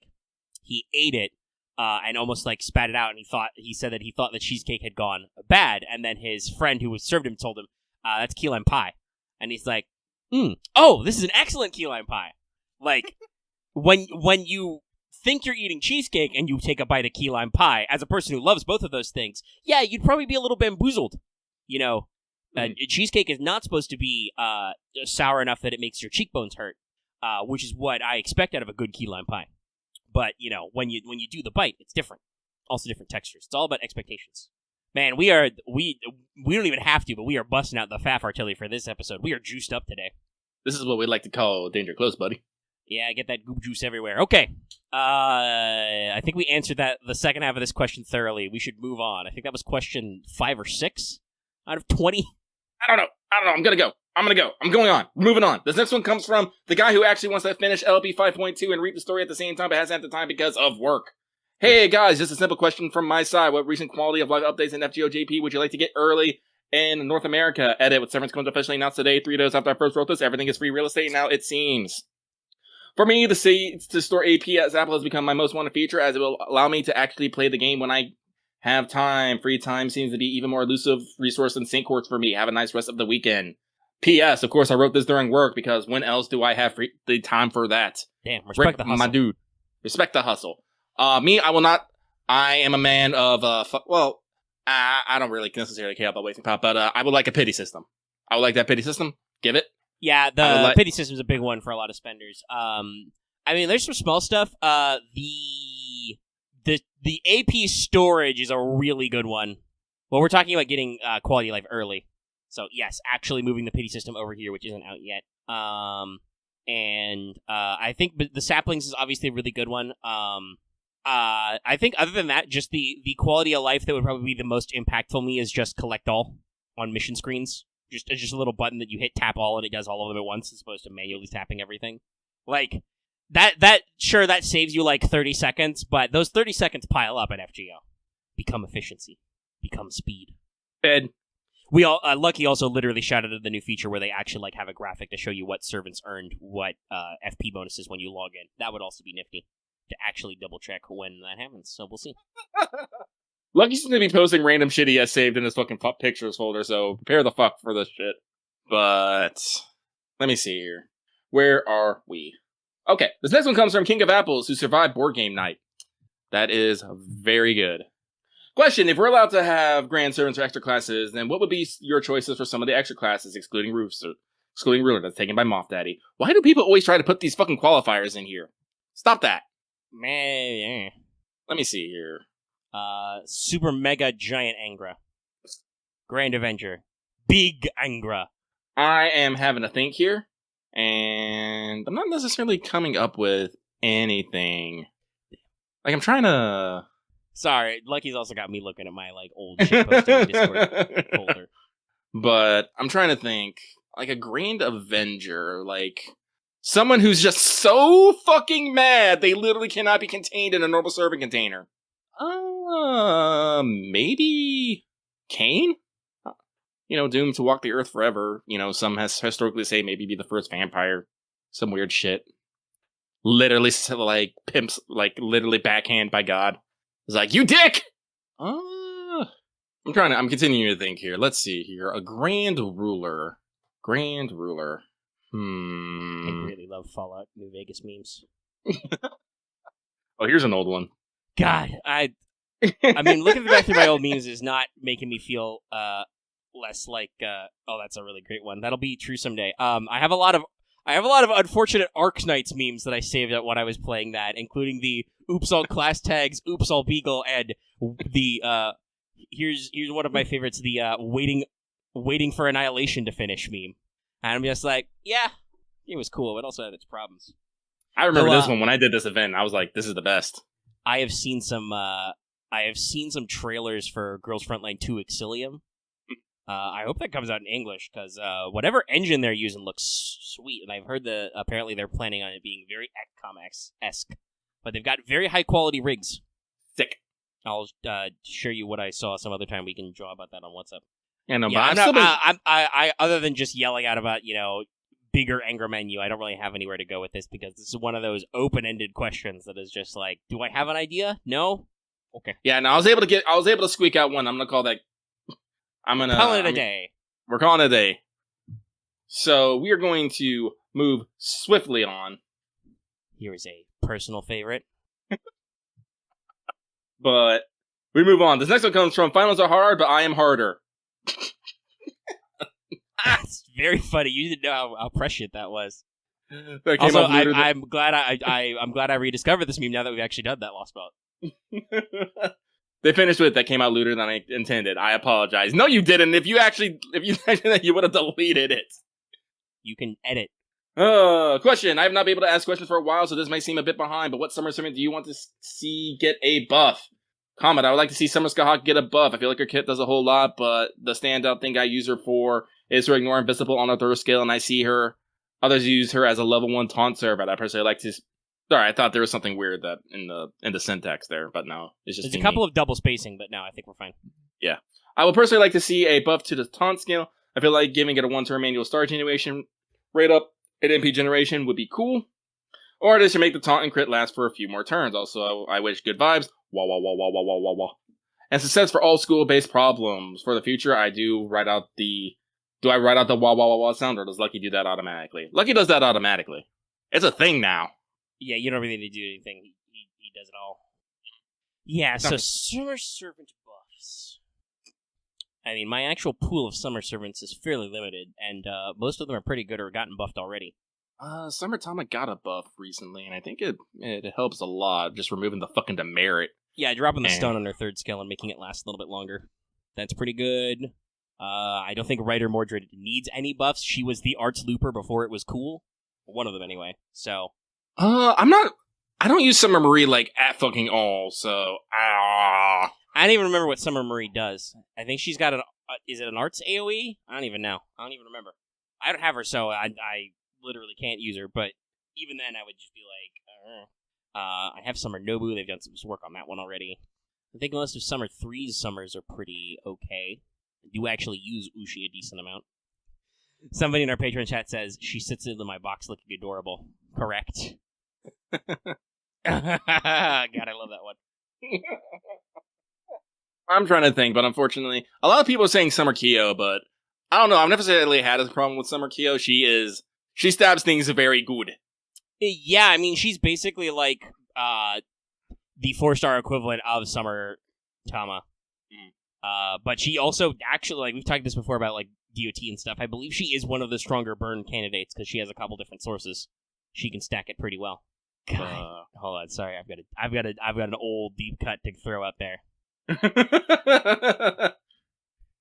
It's the I've had enough of this dude meme with a Soul Eater and Waver, Babbage, and Castliz, because it used to be hard times back here, okay? Also, since somebody posted one of these equivalents earlier, this is my own original meme. Ow! It kills me that I understand that. So let us move on. God damn it. Alias. I usually don't say that. I'm losing it. Procrastinator who has more time now. Midterms done. Brain done. Sending good vibes. Wah, wah, wah, wah, wah, wah, wah, wah, wah, good wah, for wah. you, buddy. Mm-hmm. This next one comes from the Eternal Storm saying, no question today, just wishing you both well and hope to learn who the new servants are. Everyone's all about that right now. Yep. Well, we'll see. Not right away, obviously, because they're doing the pre-release first, but, we've got, a week and a half until June? Yeah. Oh, the sneeze came back. It did. It's okay, it's been an hour and a half. Speaking of XCOM, here's something. Here's... Okay, which one will this be? I believe I've provided Lucky with a couple of XCOM memes over the years. Yeah, I don't know if I gave you that one, but that's definitely in the vein I was thinking of. Let me see if I can dig up if I have the other one handy. The one you might have been thinking about. Yeah, no, that's the first one that came to mind. Did you ever get to play Chimera Squad, by the way? Oh, no, I never tried. I should sometime. I've been thinking about playing... I'm getting a little burned out on playing PS5 games. No Man's Sky is okay, but it's a very, when you just want to, zen and, mine rocks kind of game. Mm-hmm. So it's not always ideal. I've been thinking about other stuff. I should get back into PC stuff. Stellaris is going to celebrate 6 years. Yeah, no, they just came out with their new update, and I was looking at them just all do I have Stellaris time? That's the big question. Do you have Stellaris time? I also just saw an ad for a 4X, I think it was called Old World, that just got off being exclusive on Epic. It's now on Steam, and I'm just like, I don't know if I got time for that. That sounds cool. I don't know if I got time. Well, let us keep going! This next one comes from a master adding Marie Alter to his list for potentially completing a collect all authors objective. Hey guys, hope you're enjoying the downtime between events. I've been enjoying the interludes, been loving how Qixi Huang continues to prove he is best emperor. After Wadame, for obvious reason, which of the lost belts you've seen so far thinks had the best chance of victory? I think if Pepe had been able to work with Arjuna Alter without Limbo's inference, he would have had a real shot at making an idyllic world. Sending you the good vibes and have a great weekend. P.S. Omega, in response to your reaction from my last PS, I know Cyberdunks aren't the best. I run a competitive dry ton for climbing Runk. I just like making near undefeatable boss monsters and dare my opponent to stop it. I mean, that's pretty valid.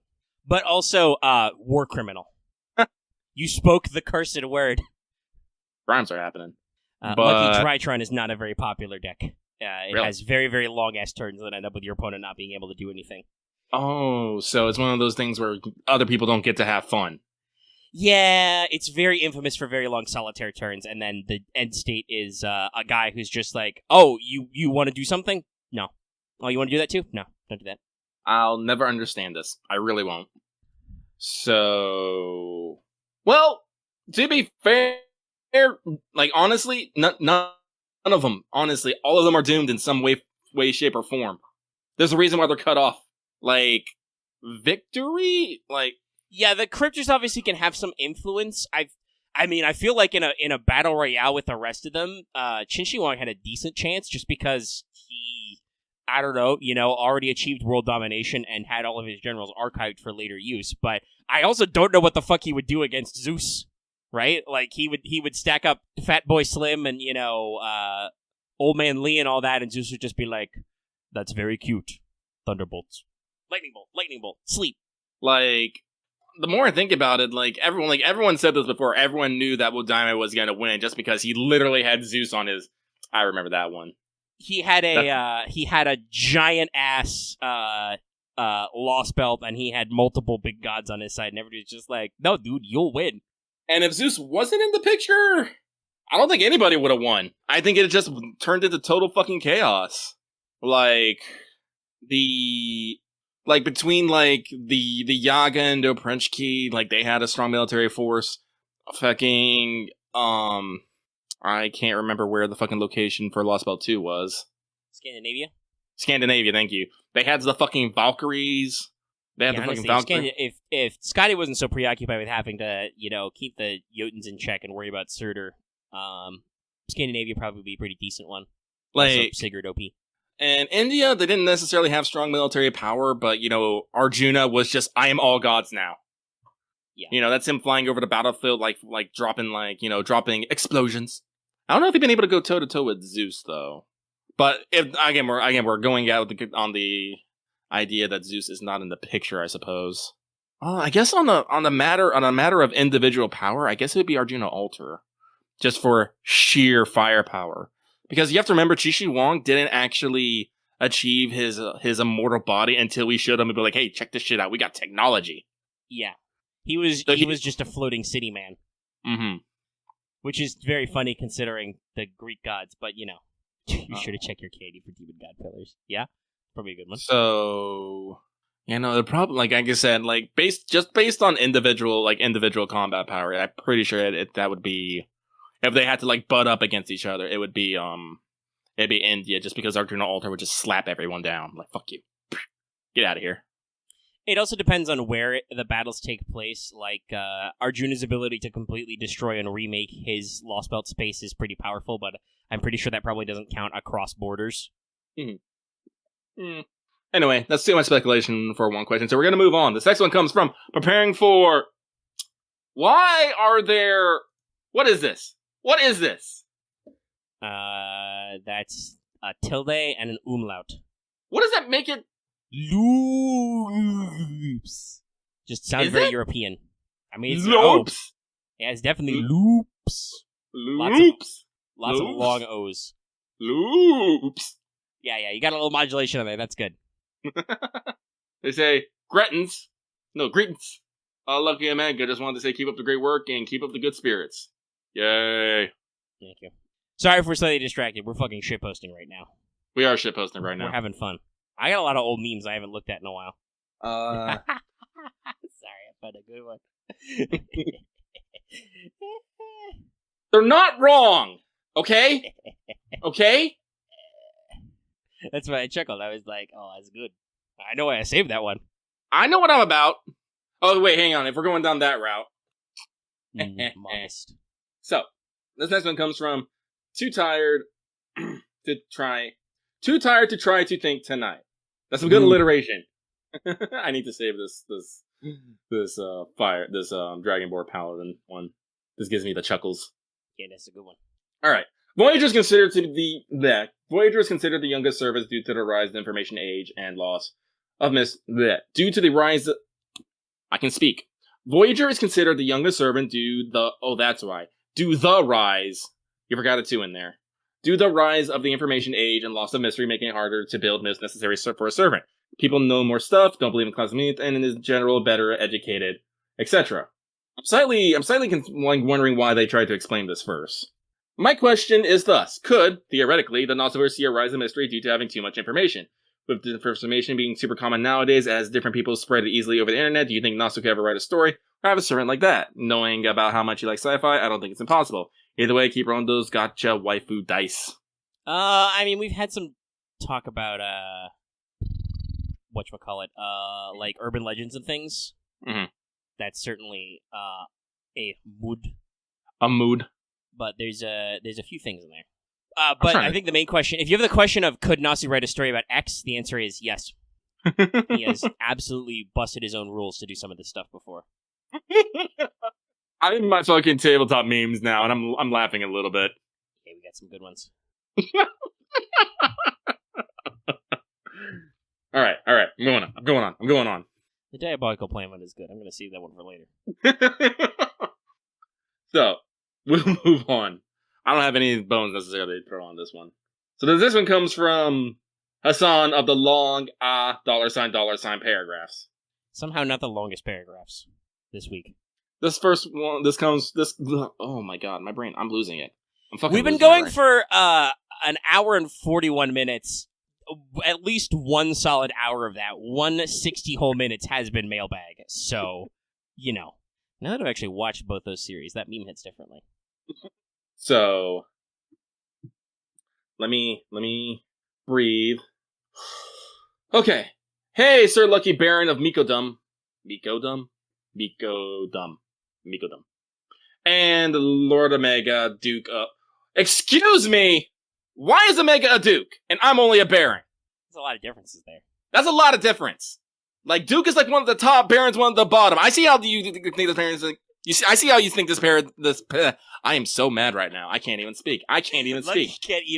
This is just full-blown inarticulate screaming. It is. Hang on.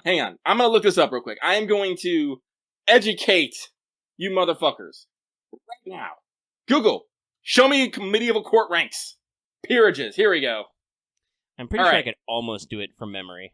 Well, here's the basic 5 ranks. The top is Duke, then it goes Marquess, Earl/Count, Viscount, and then Baron. You literally put Omega at top and me at the bottom. Fuck you! RIP. Research bombed. Like, I knew Duke was really up there and Baron was really low down there. Yeah, no. Unless you are overinflating yourself and you give yourself a Grand Duchy or a Principality, dukedoms are directly below the royal family. Yeah. And I remember that. Baronies are the smallest. Unless you have a baronet, but that's a very specific English thing that they made up because the crown needed more money. That's the thing. That's why I always have to look up court ranks, because like every kingdom has their own little special thing to the side, and I'm just all like, wait a minute. And God help you if you want to get into the feminine names for some of those. Yeah. Yes, you are a Marchionessus, the female version of a Marquis. Yes, I'm slightly saucy, because I really do not like it when... Like, call it a pet peeve, but I really don't like it when people put Omega, like, super above me. I really don't. I consider him an equal and a peer. Yes, it's an equal partnership. I have to make up for so many extra minutes that Lucky's putting into this part. I'll do it by shitposting more. I'll do some heavy lifting in the image department. And, I've gotten used to the fact that just because Omega talks so much more than I do in a general cases, like, that, people usually... respond to him more and what he says more. I'm just like, oh yeah, no, he just says a lot. And also, Omega has this really annoying habit that if someone will talk to him, he will just respawn eternally. Yeah, I'm not good at not doing that for sure. I hope none of the people think it's rude, but I've developed a system of I will hard leave a VC. Just because especially Vesper and Robyn got so good at just baiting me into being there for like 30 more minutes. I'm just like, I'm gone. Slam the eject lever. Get the fuck out. Because otherwise I will literally be there all night. Mm-hmm. So I'm used to that, but nay, I will not allow such a blatant show of disrespect. Also, I've been reading a lot of fucking Chinese, or Chinese-themed, fantasy novels, and they place a very, very, heavy emphasis on proper respect due to class and station. And that's been rubbing off on me. That's kind of essential in those kinds of formulas. So, like I said, I'm a person who I react through osmosis of whatever I am reading. I have been fucking speaking such flowery language, at work. Flowery, huh? Oh yeah. Like today, I came up to my friend. I was like, "Oh, how are you doing?" I was all like, "Oh, it's been very, very nice. It's quite the auspicious day." And I was like, "I do not use auspicious in common tongue often." Nah, that's a me thing. Actually, not really. My formality is very ping-pongy. Mm-hmm. But no, usually when I speak to people out in the real world, I try to keep it basic and polite. I try not to use like any what's the word I want to use? I use a neutral vocabulary. I think that's the best way to put it. Mm-hmm. I don't use anything too basic. I don't use anything too fancy. I barely use contractions. But I speak clearly. I speak clearly and basically, and so people do not necessarily misunderstand what I'm saying or try to get any weird ideas. But no, it's like today I was like, I can't remember what I was saying, but there's a lot of times I was like, I don't normally talk like that. Anyway, Lucky is always tyrannical. I also think there's I believe the next question after the paragraphs one is a literal spoiler question. I'm not going to read this one, guys. I'm going to move on. I appreciate the giant warning, but we don't really do that here. No.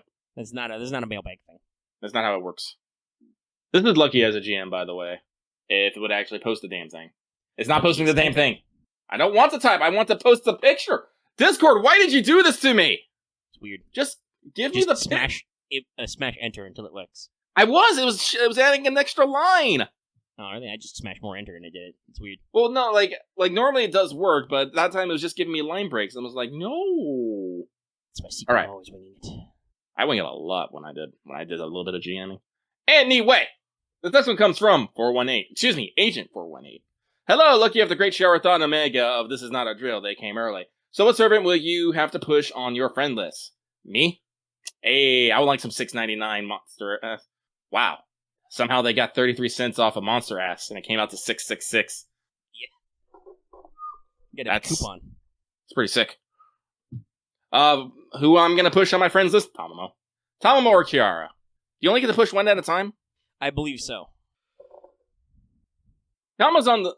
Yeah, it's going to be... Did I say Kiara earlier? I might have said Kiara earlier. I'm not sure. Who knows what we're even saying right now? But yeah, so it's gonna probably be Tamamo or Kama. God, I love that Moon Knight screen cap as well. I know you're here, Dragon, you big fucking nerd. Where's my goddamn buddy? Yeah? Yep. I have to save this one that Architect just posted. So, this next one comes from Bunny Girl vs. Bunny Return. The Battle of the Bunny will soon begin. Evening, Lucky Bunny and the Omega. Just one question this week. What do you usually look for in support lists, i.e. split support, certain servants, etc. when picking supports? Good luck and may the bunnies. Ooh, excuse me. Bless your rolls. Oof. Me? Always me? It's always fucking, drop CEs. That's it. That's all I care about. I don't need your servant for, any sort of combat, ever. Yeah, I mean, if I've got a friend who's showing off, like I said earlier, I used some some max level Voyager with MLB damage CEs, that I'm like, well, I didn't get a CE drop, whoops. I'll probably slot them in the front row, but usually it's just like, do you have a drop CE I need? Cool. I'll take it. Well, we do everything we can just to make everything go faster. So, this next one comes from Moon is about to face against microeconomics yet again. Will she succeed or be done with it once and for all? To be continued. Question. Hello there, Omega and Lucky. Do you have any plans for summer? Edit. Grades are out. I actually passed. I'm free at last from the economics curse. The saga is over. Congratulations. Ugh. Yo, is that a D&D and a psych meme? Let's save that one. Yes. I'm gonna save that one for later. Oh, I got another one. I got another D&D and psych meme. Have a tufa! Got a psych. But let me see it. Where was I? Oh, plans for summer? Me? Losing weight, mostly. Summer's the time to do it. You know, the heat is high. It's easy to shed them pounds. Also, don't get as hungry because it's not fucking cold. If anything, you do not want to put food in your mouth, especially hot food. Just like, get that shit away from me. My plan is to not go outside because I will fucking melt. Other than that, I probably plan on doing some yard renovations. Try to flatten out the backyard so I can build a greenhouse so I can grow me some, not some dank herb, but some other herb that might be somewhat dank. I actually did a lot of research into actually into potentially smokable plants that aren't necessarily fucking, narcotic in any sort of way. There are some variations you can do. Oh yeah, no, there's some stuff out there. I can't remember the name off the top of my head, but I have it written down in a notepad.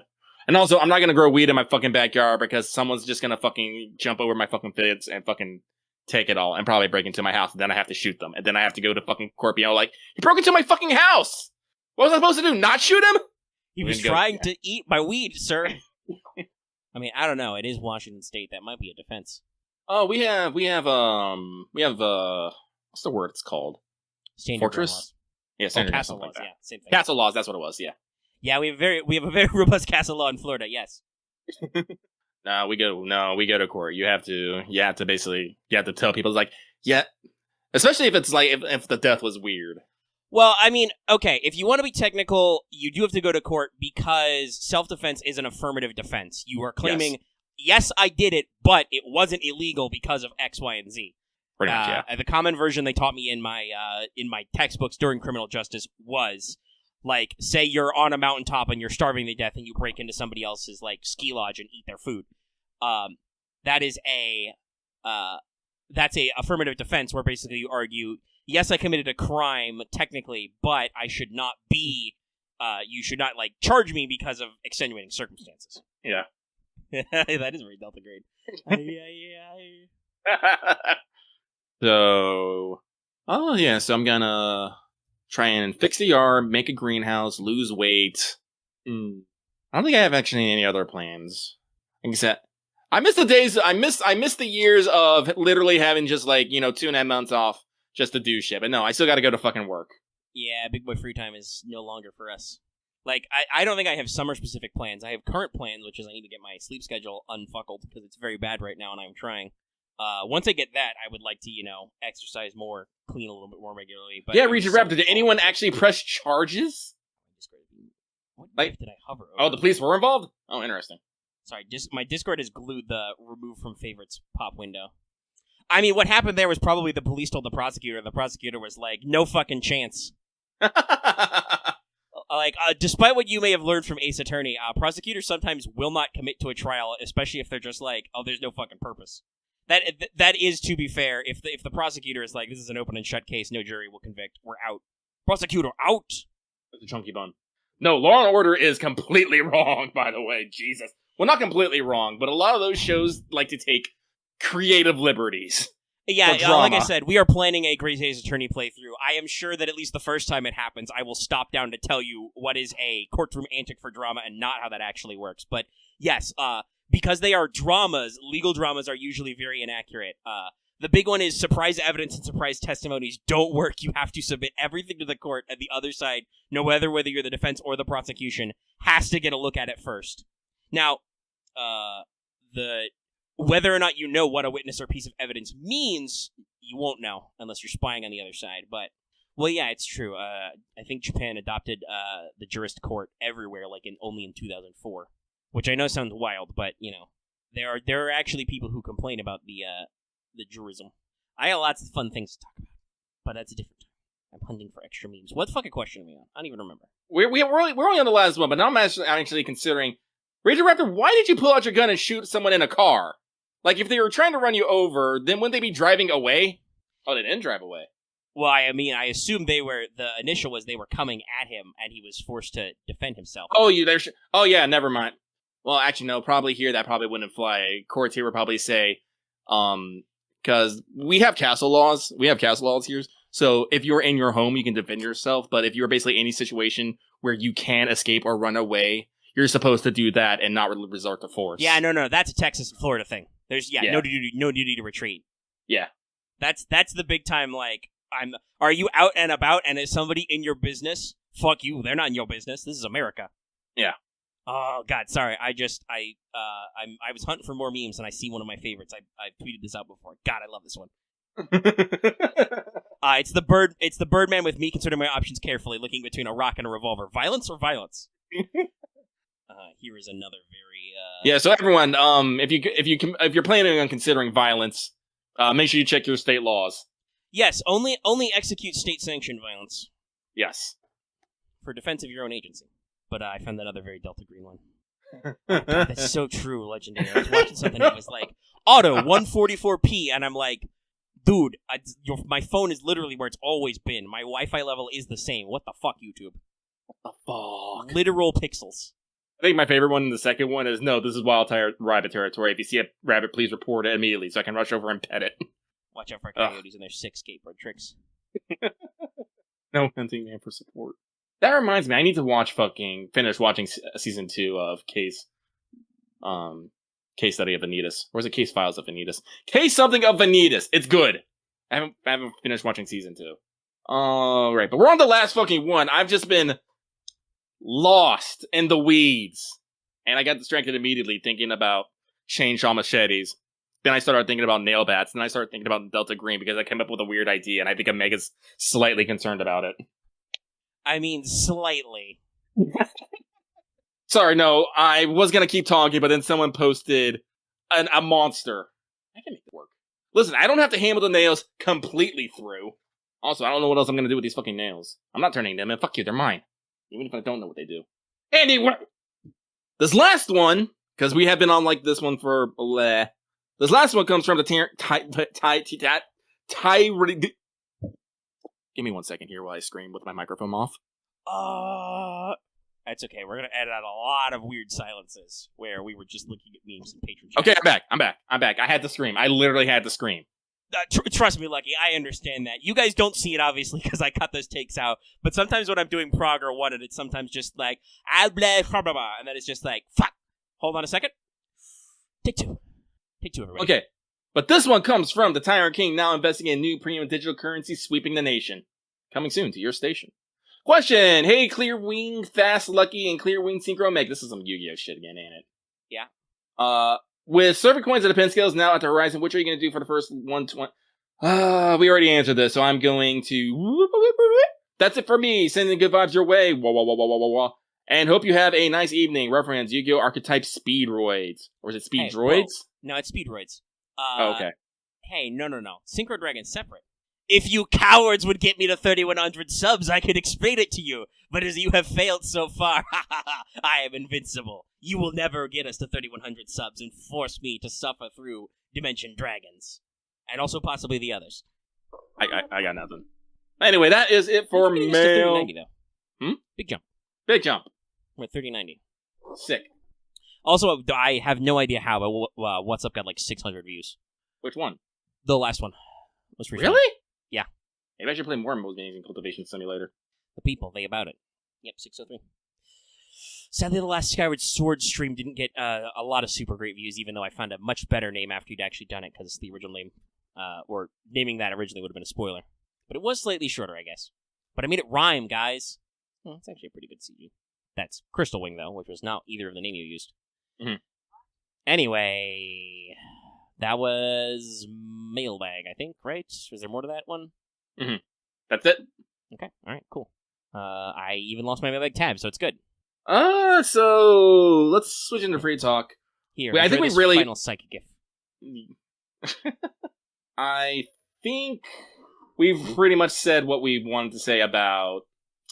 Oh, this mommy USB drive offends me, guys. It fucking offends me. How dare? So, I don't think we necessarily have much to say about Board Game of the Apocalypse.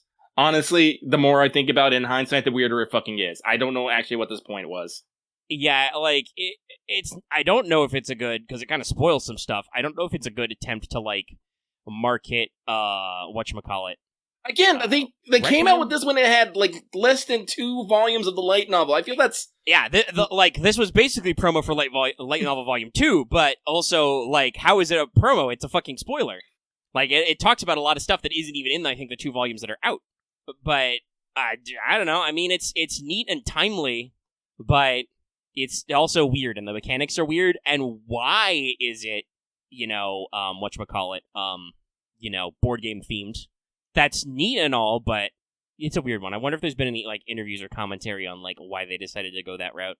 Somebody let me know. But yeah, we don't really... I think we got our first thoughts out when we talked for, like, 10 minutes about it before we even got into the actual show. Mm-hmm. Like, buried somewhere in records. Have fun with that one, Robyn. That said, be glad that, I'm gonna cut out all the dead air. We'll space this one out. But okay, we do, however, have some more things to talk about. I like you said, we don't have a lot to say about Requiem. That's why in my notes I just wrote, Monopoly sucks, mic drop. Real life Monopoly sucks.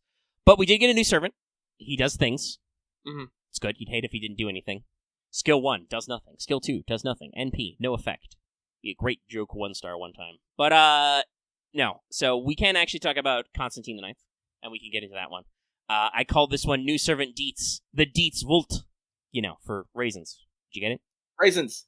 So, Constantine the Ninth is a new SSR writer. He is the final emperor of the Byzantines, and thus the last proper Roman successor state. Holy Roman Empire, get out. And, Lord, he is a tanky boy. So, fairly low attack, fairly high HP. I think he's, like, number 4 in terms of writers, technically. He's, like, 100 points under Maeve. Big HP. QAABB, good hit counts and NP gain. I believe he's, like, 0.55 or 0.56, and he's got 4 hits on Quicken Arts. Pretty good NP gain. The reason for this is probably because his NP, in addition to basically being a cutscene, like, seriously, holy shit, the animation is very nice. And it's all just, like, animated backdrops and shit. It gives himself 3 turns of Buster Up, 30 to 50% based on NP level, a 1-hit, 1-turn invul, a 5k damage cut to all Roman allies. This includes himself. He is Roman. And everybody, all allies, get defense up for 1 turn based on overcharge, which starts at 100%. I told you he was tanky.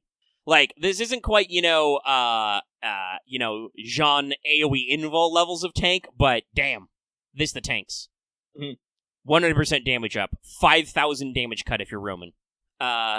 His first skill... So, by the way, this is what I was saying earlier. I forgot I didn't elaborate on that point. What I mean by that is, I assume his NP gain is good because his NP doesn't actually do direct damage, so they don't care if you do it a lot. So his first skill is a taunt. It also gives him 30 to 50% NP gain up for 1 turn and 10 to 20 crit stars. So, pretty typical taunt stuff. Taunt, NP gain up so you can do more. Second skill is a charisma, so 10 to 20% attack up for 3 turns. But also, Roman allies get a further 10 to 20% buster and 20 to 30% crit up for 3 turns. His final skill is a 20 to 30% battery, a 20 to 30% crit up on self for 3 turns, and a 5 to 10 stars per turn for 3 turns.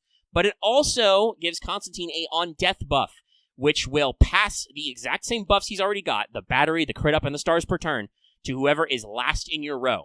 So, this is pretty good on a defensive taunter. Even if he dies, he still passes his buffs. Passives are Riding B+, Magic Resistance B+, and Independent Action C+. Very strong tanky boy. Makes me think of almost like a 5-star Georgios. Like, huge defense ups, team-wide buffs, strong defenses. But he's got an invul, so it's hard defense. Very strong synergy with anybody on Team Roma. And if you have a Romulus Quirinus, that's basically everybody. Mm-hmm. So, I think, compared to like Renez, this is a very interesting entry in tank riders. There are some tanky riders, but they're usually low rarity. I think he does a lot in that aspect. And it's not like he's not going to be able to slug it up. His NP gives him, 30% buster up for 3 turns by default, plus he has his own attack ups and stuff. And yes, Constantine the Ninth is the final Byzantine emperor, the one who held Constantinople when it was captured by the Ottomans. And that's what his NP is referencing. He took all the remaining fighters and basically sortied out of the city to die as a soldier. So yeah, a pretty interesting history all around. pretty good stuff. He's got some very interesting, lovely Ascension sprites. Got a wide variety of poses. Pretty cool. Some people have noted he's got kind of a baritone voice, considering his, slight soft boy looks, but hey, no judge a character. I think the only weird thing people have brought up is, while he does have a white horse, and he is called the Marble Emperor, so that kind of makes sense. Not a lot of people are sure why he is a rider, other than that leaders and military commanders usually are. And the fact that there's not really a good default servant class for fortress-type NPs. I'm trying to think about it. I think, military, the thing is, military commanders and officers were usually on horseback to begin with. Yeah. And so, honestly, I think that's probably the best generalization, especially in the European area. Yep. There's a lot of focus on cavalry and whatnot. So, like I said, I'm trying to cycle through examples in my mind. It's just officers or knights or other such thing. Everyone be on horseback, and so people of prestige and whatever having horses. So honestly, I think it's as good enough reason to be a rider as any. And also, obviously, the class system has never necessarily meant anything. It's always been kind of weird and all over the place. Nasu gave himself very narrow rules as a setup and then broke them. But, like I said, George exists as a bronze example of this, a tank rider. And, Renez is a support rider with tanking ability. She's got those invuls she can give you. So this is kind of an interesting niche, because riders don't really need, straight up brutal attackmans anymore. Mm-hmm. You've got a wide variety of offensive riders from of AoE stuff. Obviously, Da Vinci Rider, very infamous for farming and things. In fact, you've got a lot of hard hitting, offensive riders. I think Ozymandias is still famous to these days for being, permanent and a single target rider who's pretty good. Mm-hmm. So this is a decent addition to the class that is on theme. He's similar to some units we already have, but still, doing his own thing. And I think he's got some pretty interesting merits. Obviously, he is a taunter. The fact that he can give himself buffs and then pass those off to other people. The Roma Buster synergy is pretty cool. It seems, all around decent. And we'll see if this, goes anywhere in particular. His append skill for damage is to archers, which I think is pretty interesting. We'll see if that means anything later. But yeah, pretty cool guy. I personally like all the interplay of the, red and white he's got going on. He's got, a red and black suit, and then he's got a very red, actual wear, and then, white and red armor with a little iron halo around, too. Like I said, a decent variety in both Ascension art poses and, a little bit of change up in some of his sprites. 1 to 2 is not a lot, but 3 is technically a slightly different stance. It's nice. Ooh, sorry, tickled nose. And like I said, the production value on his NP is fucking amazing. It is. It is a mini cutscene. Yeah. I think the thing I like about it is when the effects actually come on, the actual castle appears in the back. I thought that was the best. I was like, oh, sick. A little bit extra flavor with the skill ups. Really stretching those abilities. I also love that in the example, it's him, Caesar, and Nero. It's pretty good. Also, I bet he has cool dialogue. Yeah, there's probably some Roman stuff. He has a lot of dialogue for saints, actually, which makes sense as well. The Byzantines very famous, and the original Constantine very famous for converting to Christianity. That also kind of makes sense that the similarities to Georgios. Martha's can be kind of a tanky because she can do some different things with her AoE miracle for healing and debuff removal. Mm-hmm. Obviously, the comparisons to Jean as the big boy tank AoE is kind of funny as well because Jean is a recognized saint, patron saint of France. Very interested to see what we do. Also, like if this is the build up to Trom, this is probably a pretty good setup, right? Because we've already got one major knightly leadership figure with a strong religious background. We've got indications of the paladins of Charlemagne, but we might also get some weird stuff in there as well. We've got some Celts in this little interlude list. Siegfried is a Germanic legend. It'll be interesting to see what our makeup is. The icons and stuff and the font is very, neutral and nondescript. It doesn't really give me any particular vibes other than that it's slightly goopy, if you will. Look at some of those brushstrokes. I feel like we might be seeing some there's gonna be some nightmares involved. Yeah, probably. thoughts of death are manifested, phantasmal life and death, stuff, things. You know, that one guy in the corner, that could be a Mehmet. What? Mr. the final silhouette. They've actually given us the silhouette without all the people. Because, like, how did he appear in, like... Because he's got, like, a headdress, I think, in some of the way they've depicted him, and because he's appeared a couple times in Fate and various characters' flashbacks. I've also got a lot of people cottoning on that Mr. Lightning Bolt Hair Cowlick Man is probably alright at drawing. That'd be good. A lot of people compare that silhouette to some of his works on Moriarty. That's cool. That would be very timely if it's Saint Olga of Kiev. That might be a little weird. Well, I think we should be a little weird, and probably expect something a little weird in general. Well, like, yeah, I'm just saying that's, you know, considering this is probably written like 6 months ago, that's very, very timely.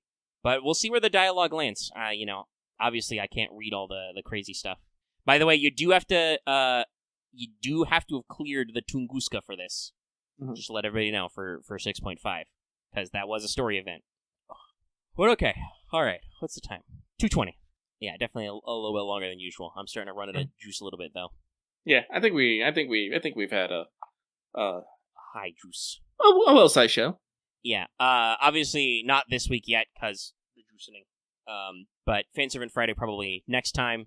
Remember the reminder, Sojourner Foreigner one. And while not Extella Link, that Extella explanation is probably going to pave the way to an Extella Link explanation later. Probably. At this rate. Probably. If you haven't gotten around to playing it. But, yeah, we'll get into that probably next week, because when's our next actual show recording? Yeah, the 27th, so Trauma won't have started. There may be a second pre-release campaign. But I doubt that I challenge Nii-san to prove me wrong. I don't think FGO-NA can drop another bomb like Servant Coins on Monday by next week. So that'll be good for some extra time. But we'll obviously keep you apprised of any various news that does come out. Sorry about the yawn. Like I said, we're running out. Suddenly feel the gas, the puttering out. Okay, all right. You know, slap my face a little. So I'll probably just lead us out on the old outro. I will remind everybody, if you kind of enjoyed this general chaos of this episode in the middle there, make sure to tune into What's Up, our regularly live streamed other show. That's our podcast that is actually about anything and everything, where we talk about various things. I've got some notes and stuff to hit up over the week, you know, as you do. And it's a really fun time. Lucky we'll play a video game. We'll yell about things. Yes. Pause for a very big yawn there. Also, you know, if this show still isn't long enough for you, as you clear interludes or farm members or whatever, you mine QP for your new servant coins. Obviously, What's Up's a great source. Those episodes are usually pretty long as well, and they're streamed straight to you. Everybody can watch the stream. Also, hit up our Monday streams, like I said, Skyward Sword. I'll explain maybe a little bit more on What's Up as a tease for that, but I think... you know, lucky if you're full of vim and vinegar and you eat your Wheaties that day, we could finish Skyward Sword next Monday. Oh. I might talk a little bit more in the layout of that on What's Up, because obviously I have finished the game myself, but another one of the old Zelda record books. Dick. Yeah, we might bring up... I don't know if we'll remember the food thing. We might bring it back up. These guys are making me want chicken tenders, but it's like 11 o'clock at night and raining. I don't think I'm going to get any. Oh, chicken tenders. I'll keep that in mind for a later date. But... obviously, that's a really good thing to tune into. So, the rest of the outro. If you're watching this video on YouTube, be sure to give it a like. If you liked it, feed the algorithm, spread the like juice around. If you have any comments, leave in the comment section down below. Like I said, give us your feedback. Who and what are you going to spend your servant coins on first, you know? Obviously, people have had some thoughts, but it's coming early, so love to hear from you. Defeat those bots. Comment more than them. Let us know your feelings. You can also join our Discord. That link is always in the video description and on our channel page. In our Discord, you can also join in random shitposting blobs and other things. Talk about stuff. If you are new here and haven't already, please subscribe to our channel. If you're interested at all in the weird slice that is our crossover with the Yu-Gi-Oh fandom, yes, I'll be doing a special fail portrayal, our regular Yu-Gi-Oh live stream. By our, I mean me and the rest of the prog crew. Lucky would murder all of us. Last week's stream went on for an extra hour just because I kept thinking about doing the outro and then somebody would bring up some other topic and I would get distracted. And they didn't realize that I hadn't actually ended the stream. And I'm like, no, I didn't do an outro yet. Like this thing I'm doing right now. But if you get us to 3,100 subs, we're going to do a special one that'll be really long. We'll review all the infamous Dimension Dragons from the Arc V era, as we have just passed out of that in Prague. Also, go watch Progression Tournament 69. Nice. Nice. Literal episode 69. But yeah, if you sub to us, you can get all that and more, live streams, new videos, etc. You can also make sure to ring that bell for notifications, so you always know when we post a new video and whatnot. I don't know if we want to add any guest spots in the VC for Chaos. We'll see. Okay. We'll see how long it gets us started, and then if we run out of juice, if I gotta take fresh people from the back row. I'd love to have participants in live chat though, because sometimes live chat's not very vibrant. But yeah, sub, bells. You can join our channel memberships. Take that membership join button or the membership link below. Also, YouTube has actually sent me a creator alert about gifting memberships. I think everybody can do that now, maybe, if you want to get into the whole, gifted sub type thing. We'll see how that flows, maybe, if anybody feels like pulling that trigger during a live stream or something. But YouTube has, thrown up an ad, a little notification in our main studio page. So we'll see. You can also, like I said at the beginning of the show, consider supporting us on Patreon. If you wanted to follow along to all that shitposting, as little as $1 a month or $10 a year-ish, you can also get access to the audio version, but that's also where the Patreon area of our Discord is. At higher levels, you can get access to videos early and watch Let's Not FGO get recorded live, actually be part of this back and forth, lots of other good things. Really helps us out. Yeah, that's everything I think I got there. So I guess we'll just see you guys later. Watch What's Up. Also watch Operation Starcourt. It's new. Watch it. Or the mall will get you. That'd be terrifying to think about. Also, computer, why are you telling me at 11 o'clock at night pollen is high? Really? Is it still high? Anyway, this has been Let's Talk FGO for this week. We'll be seeing you guys next week for more stuff. Have a good one. See ya. I tried to keep high energy, but then I yawned. Ugh.